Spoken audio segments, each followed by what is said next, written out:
Para saudara dan saudari yang Tuhan cintai, selamat pagi dan selamat bertemu lagi dalam renungan harian dari Paroki Santo Fransiskus Assisi Apio, edisi hari Selasa, tanggal 7 Juli 2026, dalam masa biasa yang ke-14. Mengawali hari yang baru ini, kita hendak mendengar dan merenungkan sabda Tuhan. Marilah sebelum kita mendengar dan merenungkan sabda Tuhan, kita berdoa. Dalam nama Bapa dan Putra dan Roh Kudus. Amin. Allah Bapa yang Maha Baik, kami bersyukur karena Engkau kembali mengundang kami untuk mendengarkan sabda-Mu pada hari yang baru ini.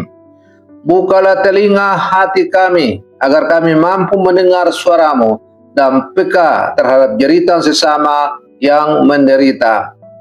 Tuhan Yesus, bebaskanlah kami dari segala sesuatu yang membungkam iman, kebenaran, dan kasih dalam diri kami. Berikanlah kepada kami hati seperti hati-Mu, hati yang tergerak oleh belas kasih ketika melihat manusia yang lelah, terluka, tersesat, dan kehilangan harapan. Roh Kudus, terangilah pikiran kami dan teguhkanlah kehendak kami, agar sabda yang kami renungkan sungguh menjadi nyata dalam kehidupan sehari-hari. Bersabdalah ya Tuhan, kami siap mendengarkan. Terpujilah Engkau Bapa, Putra, dan Roh Kudus, kini dan sepanjang segala masa. Amin. Dalam nama Bapa dan Putra dan Roh Kudus. Amin. Para saudara dan saudari yang Tuhan cintai, sabda Tuhan yang hendak kita dengar dan kita renungkan untuk mengawali hari yang baru ini diambil dari Injil Matius pasal 9 ayat 32 sampai 38. Tuhan bersamamu. Inilah Injil suci menurut Matius. Pada suatu hari, sementara kedua orang buta keluar, dibawalah kepada Yesus seorang bisu yang kerasukan setan. Setelah setan itu diusir, orang bisu itu mulai berkata-kata. Lalu takjublah orang banyak katanya, yang demikian belum pernah dilihat orang di Israel. Namun orang Farisi berkata, dengan kuasa pemimpin setan, ia mengusir setan. Yesus berkeliling ke semua kota dan desa. Ia mengajar dalam rumah-rumah ibadat mereka dan memberitakan Injil Kerajaan Allah, serta menyembuhkan orang-orang dari segala penyakit dan kelemahan. Melihat orang banyak itu, tergeraklah hati Yesus oleh belas kasihan kepada mereka, karena mereka lelah dan terlantar seperti domba yang tidak mempunyai gembala. Lalu kata Yesus kepada murid-muridnya, tuai memang banyak, tetapi pekerja sedikit. Karena itu mintalah kepada Tuhan yang punya tuaian, supaya ia mengirim pekerja-pekerja untuk tuaian itu. Demikianlah sabda Tuhan. Para saudara dan saudari yang Tuhan cintai, dalam menjalani kehidupan kita sehari-hari, kita bisa bertemu dengan ada orang yang secara fisik mampu berbicara, tetapi sebenarnya hidup sebagai orang bisu. Ia diam ketika melihat ketidakadilan. Ia tidak berani mengatakan kebenaran. Ia memilih bungkam ketika orang lain direndahkan, difitnah, atau diperlakukan tidak manusiawi. Ada pula orang yang banyak bicara, tetapi kata-katanya tidak membawa kehidupan. Mulutnya dipakai untuk menyebarkan kebencian, mempermalukan orang lain, bergosip, dan melukai. Karena itu, kebisuan bukan hanya persoalan tidak mampu mengeluarkan suara. Kebisuan rohani terjadi ketika seseorang kehilangan keberanian untuk mengucapkan kebenaran, doa, syukur, pengampunan, dan kasih. Melalui sabda Tuhan yang hari ini dipendengarkan oleh gereja kepada kita, Yesus menyembuhkan seorang bisu yang kerasukan setan. Setelah kuasa jahat itu diusir, orang tersebut dapat berbicara. Mujizat itu kemudian diikuti dengan gambaran Yesus yang berkeliling, mengajar, memberitakan Injil Kerajaan Allah, menyembuhkan penyakit, dan menaruh belas kasih kepada orang banyak. Para saudara dan saudari yang Tuhan cintai, orang bisu itu dibawa kepada Yesus oleh orang lain. Ia tidak mampu menyampaikan sendiri apa yang ia alami. Namun, ada orang-orang yang peduli dan membawanya kepada Tuhan. Ini mengingatkan kita bahwa di sekitar kita ada banyak orang yang tidak mampu menyuarakan penderitaannya. Ada anak yang tidak berani menceritakan kekerasan yang dialaminya. Ada pasangan yang memendam luka dalam rumah tangga. Ada orang tua yang kesepian, tetapi tidak mau merepotkan anak-anaknya. Ada orang miskin yang suaranya tidak didengar karena tidak memiliki kedudukan.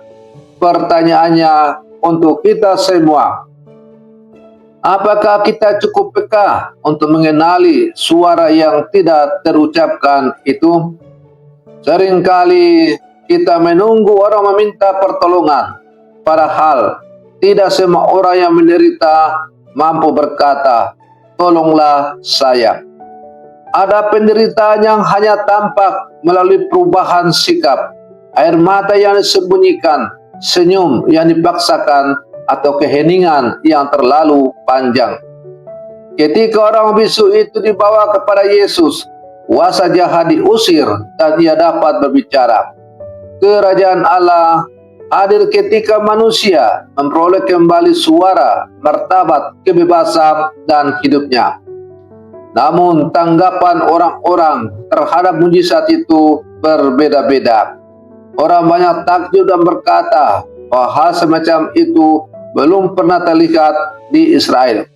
Sebaliknya, orang Farisi berkata, dengan kuasa penghulu setan, ia mengusir setan.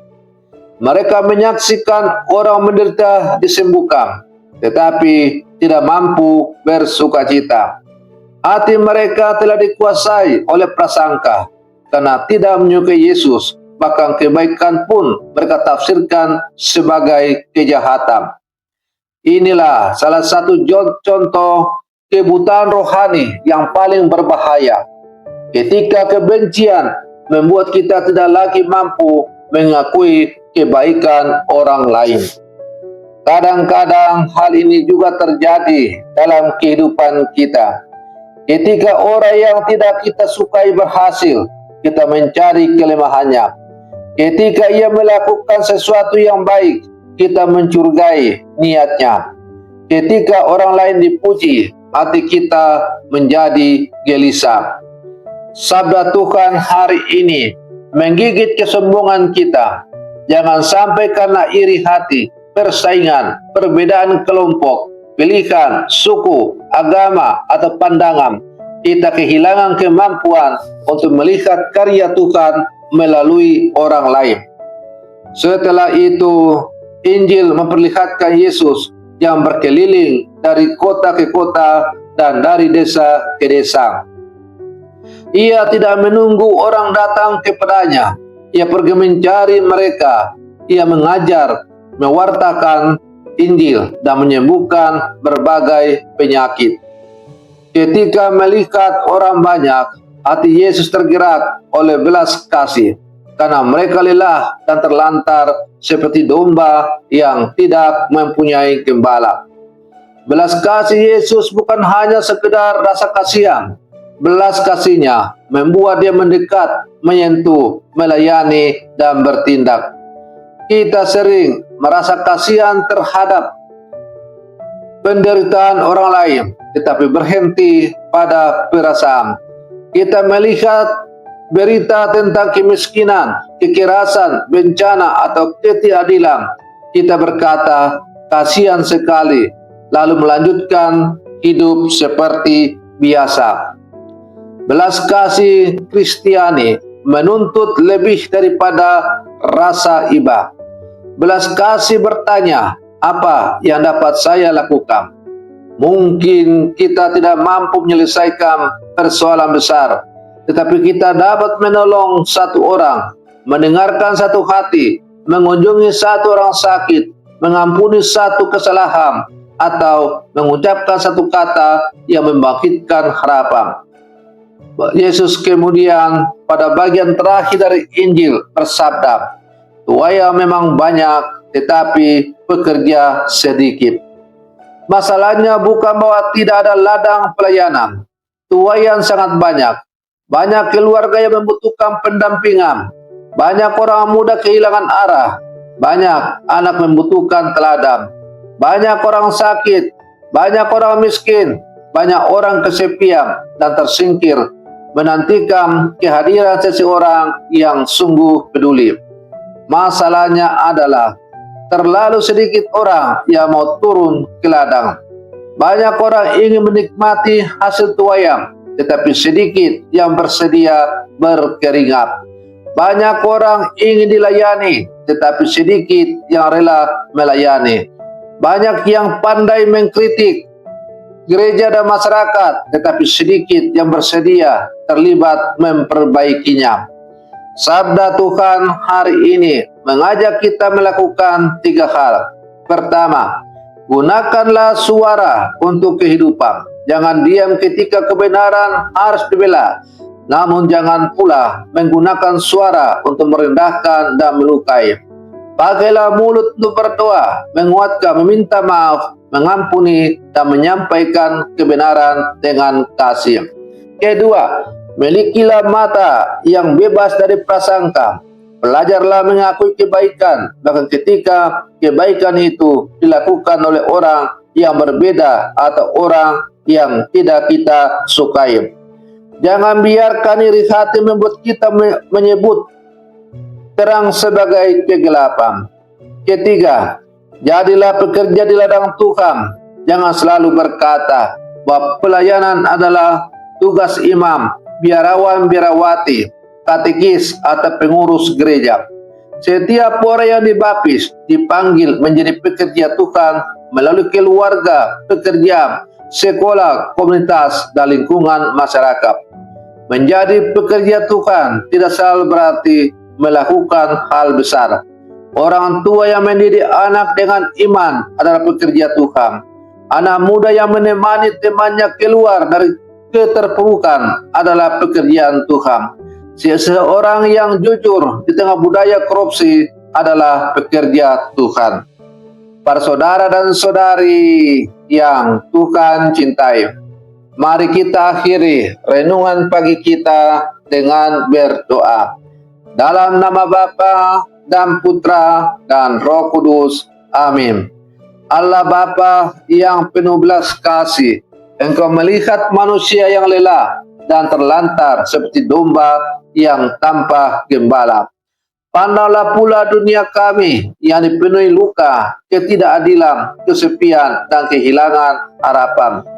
Ampunilah kami ketika memilih diam karena takut dan mencari aman. Ampunilah kami ketika kami menggunakan kata-kata untuk menghakimi, menyebarkan fitnah, dan melukai sesama. Bebaskanlah mulut kami agar menjadi alat kebenaran, penghiburan, dan damai. Tuhan, bersihkanlah hati dan diri kami dari prasangka dan kebencian yang membuat kami tidak mampu melihat kebaikan orang lain. Berilah kami kerendahan hati untuk mengakui bahwa karya-Mu dimanapun karya itu bertumbuh. Gerakkanlah hati kami dengan belas kasih-Mu Jangan biarkan kami berhenti pada rasa kasihan. Jadikanlah kami orang yang berani mendekat, menolong dan mendengarkan serta melayani. Doa ini kami sampaikan kepadamu dengan pengantaran Kristus Tuhan kami. Amin. Dalam nama Bapa dan Putra dan Roh Kudus. Amin. Para saudara dan saudari yang terkasih, selamat pagi. Tuhan memberkati kita semua.